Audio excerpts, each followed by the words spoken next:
Hi everyone, welcome back to Financify. In this video, I'll show you how to quickly change leverage on eToro using your mobile device. Let's dive right in. First, open the eToro app on your mobile device. Log in with your credentials if you are not already signed in. On the app's home screen, locate the search bar at the top. Type in the name of the asset you want to trade, such as a stock, currency, or cryptocurrency. Tap on the asset to open its trading page. On the asset page, tap the trade button. In the trade screen, look for the X icon next to the amount field. This is where the leverage option appears. Before that, make sure your account is verified.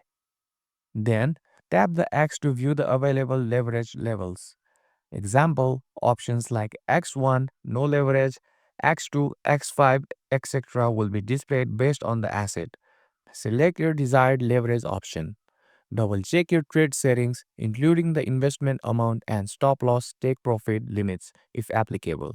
Once everything is set, tap Open Trade or Set Order, depending on market availability. And that's it. You have successfully changed leverage on eToro using your mobile. If this video was helpful, don't forget to give it a thumbs up, subscribe to Financify for more tutorials, and hit the bell icon so you don't miss out. Thanks for watching, and I'll see you in the next video.